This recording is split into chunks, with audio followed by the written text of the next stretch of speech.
tudo bem? Meu nome é Isabela, eu sou professora de História e eu tô aqui para bater um papo com você sobre o Primeiro Reinado. Para a gente falar de Primeiro Reinado, a gente tem que falar de um personagem principal nessa etapa da política brasileira, que é Dom Pedro I. Lembra que Dom Pedro foi o responsável por fazer a independência do Brasil em 7 de setembro de 1822. Com a independência você pensa, bom, agora o Brasil vai acabar com aquele passado colonial, aquela estrutura escravocrata, latifundiária, seremos agora um país, uma nação progressista, a princípio das potências europeias? Não. A gente olha para o Brasil e percebe que, primeiro de tudo, temos aí uma estrutura de monarquia constitucional. Esse vai ser um grande embate político, porque teremos aí alguns projetos sobre essa Constituição. O primeiro projeto de Constituição vai ter o nome de a Constituição da Mandioca. Por quê? O voto seria censitário através aí de alqueires de farinha de mandioca. Então você percebe que quem teria a maior participação política seria a elite latifundiária. Essa elite latifundiária, ela está concentrada no Partido Brasileiro.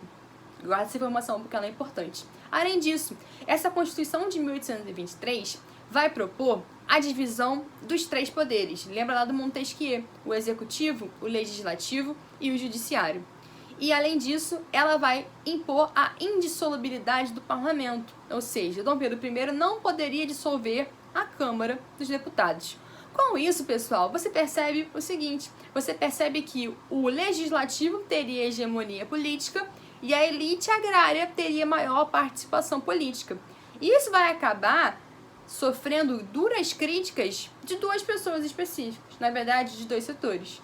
O executivo, Dom Pedro I, que não vai gostar nem um pouco dessa hegemonia do legislativo, e o Partido Português, em sua maioria composto por comerciantes portugueses, que não vão gostar desse critério do voto pelos alqueires de farinha de mandioca. Isso vai resultar no primeiro conflito político, que é a Noite da Agonia. Dom Pedro I vai mandar fechar a Assembleia Constituinte e impor uma nova Constituição, que é a outorga da Constituição, que vai dar origem à nossa primeira, que é a Constituição de 1824. Pessoal, sobre essa Constituição, o que você mais precisa saber é a criação de um 4º poder. Além do legislativo, do executivo e do judiciário, você vai ter a criação de um 4º poder, que é o poder moderador. Através desse poder moderador, Dom Pedro I poderia nomear ou dissolver ministros, presidentes de província e, além disso, ele poderia dissolver o parlamento. Então, concorda que, se na teoria esse poder moderador seria um poder neutro, que estaria acima do legislativo, do executivo e do judiciário para harmonizar os poderes, na prática, esse poder simboliza a concentração de poderes políticos nas mãos de Dom Pedro I. Pessoal, esse poder moderador vai ser alvo de muitas críticas, principalmente desses setores liberais mais exaltados e moderados, que vão olhar para esse poder moderador e falar: isso é claramente um sinal de absolutismo monárquico. Então, o poder moderador vai gerar muitas críticas entre a sociedade. E, além disso, a Constituição de 1824 vai propor um Estado laico, aonde Igreja e Estado estão separados, e ainda vai impor o padroado e o beneplácito. Através do padroado e do beneplácito, a Igreja não tem mais autoridade no Brasil. É Dom Pedro I que vai escolher os membros do clero, por exemplo, bispos, e ele pode cumprir ou não as decisões das bulas papais. Então percebe que isso é uma afirmação. Quem manda no Brasil não é a Igreja. Quem manda no Brasil sou eu, Dom Pedro I. E além disso, ela vai propor a naturalização dos estrangeiros, beleza?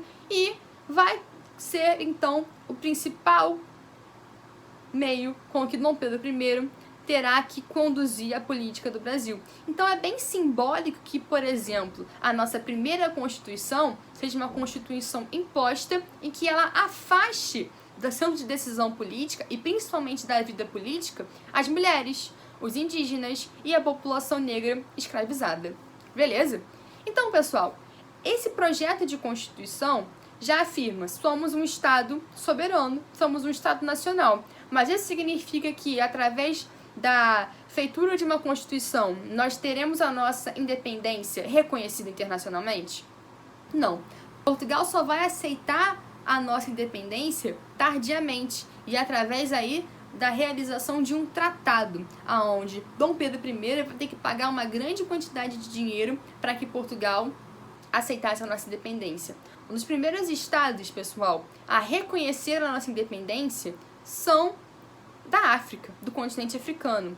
Angola, Moçambique, Guiné serão os primeiros territórios a confirmarem, a reafirmarem, a reconhecerem a nossa independência. Temos também os Estados Unidos da América, muito já pensando no mercado consumidor que ele iria conseguir. E por último, em 1827, Portugal reconhece nossa independência através aí da reafirmação dos tratados de aliança e amizade em 1810 e da promessa que daqui a 3 anos o Brasil daria fim ao tráfico transatlântico de escravos. Só que, pessoal, entre esse reconhecimento externo da nossa independência, a gente também tem que pensar no seguinte: e os brasileiros? Como eles olharam para esse processo político? Como eles enxergaram essa outorga da Constituição?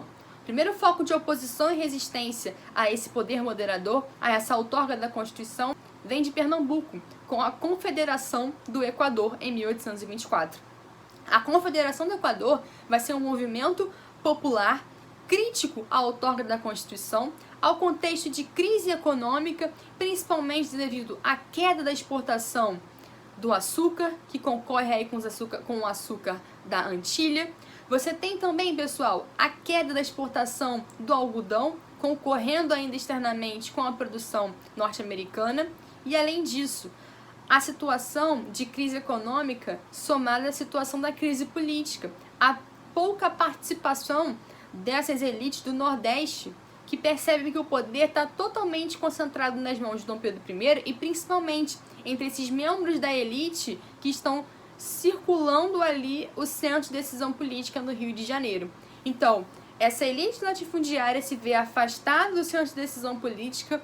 Esses grupos mais marginalizados da sociedade, como escravizados, população mestiça e pobre e pequenos lavradores de terra, não se veem representados naquela Constituição.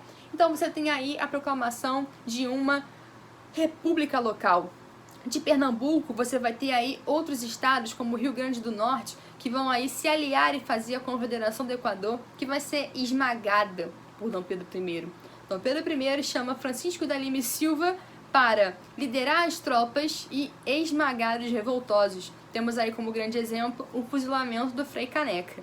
Então, pessoal, você percebe que esses focos de oposição a Dom Pedro I, a essa outorga da Constituição, a esse contexto de crise econômica e crise da cidadania, vão acabar fazendo com que Dom Pedro I tenha aí grande dificuldade de governar. Somado a esse contexto de crise econômica, lembra também que o Banco do Brasil vai muito mal. A família real e Dom João VI, quando voltam para Portugal, voltam levando o dinheiro do Banco do Brasil. Então a gente também está passando por um processo de crise econômica e um processo de inflação, que vai aumentar cada vez mais quando Dom Pedro I resolve entrar em guerra contra a Cisplatina, tentando manter ali o seu controle sobre a província da Cisplatina. Uma guerra que vai ser muito mal vista pelos brasileiros. Então perceba que essa história está começando a fazer com que Dom Pedro I tenha cada vez mais perdas. Ele está começando a perder apoio político cada vez mais, principalmente entre os deputados. Você percebe que essa crise econômica e essa crise política vão aumentar muito mais a partir de 2 fatores muito importantes. O primeiro de tudo, o assassinato do jornalista Líbero Badaró, conhecido por ser um grande opositor de Dom Pedro I e fazer duras críticas a ele em seu jornal. Dom Pedro I vai ser o acusado, o principal mandante do assassinato de Líbero Badaró, embora ele jurasse que não tivesse nada a ver com a morte do jornalista. E um outro episódio muito importante vai ser a morte de seu pai, Dom João VI, deixando aí o trono português vago. Quem deveria assumir? Dom Pedro I. Só que essa repentina morte de Dom João VI e essa aproximação de Portugal e Brasil novamente, a partir do momento que Dom Pedro I deveria assumir o trono, faz com que no Brasil soasse um alarme. Opa, e se com isso Dom Pedro I se aproveitasse para recolonizar o Brasil?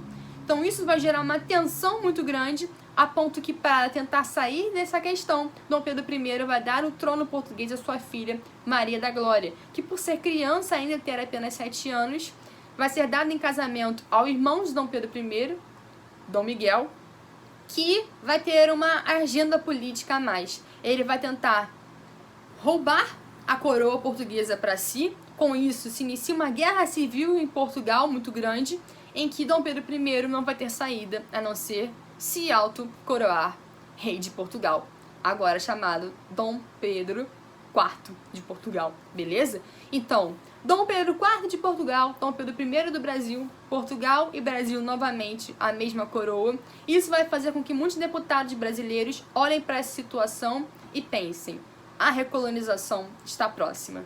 Então você percebe que esse contexto de crise política, de crise econômica e uma possível ameaça de recolonização vão fazer com que Dom Pedro I acabe perdendo a sua base de apoio político no Brasil.